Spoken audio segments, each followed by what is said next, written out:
2 gram മുതൽ പാദസരങ്ങൾ, വളകൾ, 1/2 gram മുതൽ സ്റ്റഡുകൾ, 2000 രൂപ മുതൽ റിങ്ങുകൾ, 1 ഗ്രാമിൽ തുടങ്ങുന്ന മാലകൾ, നെക്ലസുകൾ, 9000 രൂപ മുതൽ ഡയമണ്ട് നെക്ലസുകൾ, 1 ലക്ഷം മുതൽ ആരംഭിക്കുന്ന വെഡിംഗ് സെറ്റുകൾ. കൂടാതെ നിങ്ങളുടെ പഴയ സ്വർണത്തിന് ഏറ്റവും ഉയർന്ന മൂല്യവും. Maharaja gold and diamonds, toll junction, Edappally, Palluruthy, Tripunithura, Kalady, Eramalloor, Aroor പള്ളി, തുറവൂർ, തൃശൂർ. വനംവകുപ്പിന്റെ ജില്ലാതല പരിസ്ഥിതി പ്രവർത്തനോദ്ഘാടനം പള്ളിപ്പുറം സെന്റ് മേരീസിൽ നടന്നു.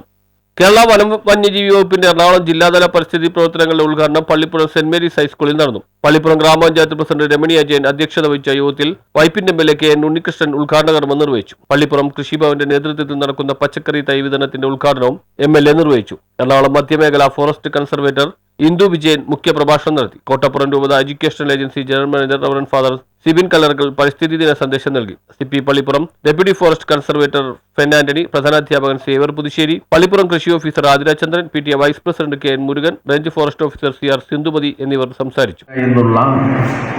അങ്ങേയറ്റം ആർത്തി നിറഞ്ഞ, പ്രത്യേകിച്ച് ലാഭത്തിന് വേണ്ടിയിട്ടുള്ള ലാഭക്കൊതിയോടുകൂടി നമ്മുടെ പ്രകൃതി വിഭവങ്ങളെയും ഭൂമിയെയും കൊള്ളയടിക്കുന്നതാണ്, മനുഷ്യൻ തന്നെ സൃഷ്ടിക്കുന്നതാണ് ഏറ്റവും പ്രധാനപ്പെട്ട ഈ പാരിസ്ഥിതിക പ്രശ്നങ്ങൾ.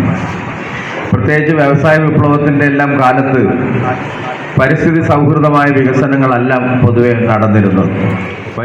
വിദ്യാലയ അങ്കണത്തിൽ ഫലവൃക്ഷത്തൈകൾ നടന്നതിന്റെ ഉദ്ഘാടനവും MLA നിർവഹിച്ചു. പെരുമ്പാവൂർ റേഞ്ച് ഓഫീസർ ലക്ഷ്മി പരിസ്ഥിതി പ്രതിജ്ഞ ചൊല്ലിക്കൊടുത്തു. പരിസ്ഥിതി ദിനത്തോടനുബന്ധിച്ച് വിദ്യാർത്ഥികൾ തയ്യാറാക്കിയ മാഗസിന്റെ പ്രകാശന കർമ്മവും യോഗത്തിൽ നടന്നു. യോഗത്തിന് ശേഷം സിപി പള്ളിപ്പുറവും കുട്ടികളുമായുള്ള പരിസ്ഥിതി സംവാദവും ഉണ്ടായിരുന്നു. നിലനിൽക്കുന്ന ഒരു കാലമായിരുന്നു. അപ്പൊ അങ്ങനെയുള്ള രസകരമായ കഥകളൊക്കെ ഉണ്ടായി. ബഷീർ എന്ന് പറഞ്ഞ ഒരു എഴുത്തുകാരൻ നിങ്ങൾ കേട്ടിട്ടോ? എന്താണ് വേണ്ടാത്തത്? ബഷീർ എന്ന് പറഞ്ഞാൽ ഈ മലയാള നാട് കണ്ടിട്ടുള്ള നമ്മുടെ ഏറ്റവും വലിയ മഹത്തായ നക്ഷത്രങ്ങളിൽ ഒന്നാണ് വൈക്കം മുഹമ്മദ് ബഷീർ. കേട്ടിട്ടുണ്ടോ നിങ്ങൾ? എന്താണ് ഇങ്ങനെ പ്രവചിച്ചിരിക്കുന്നത്? News bureau, Vypin.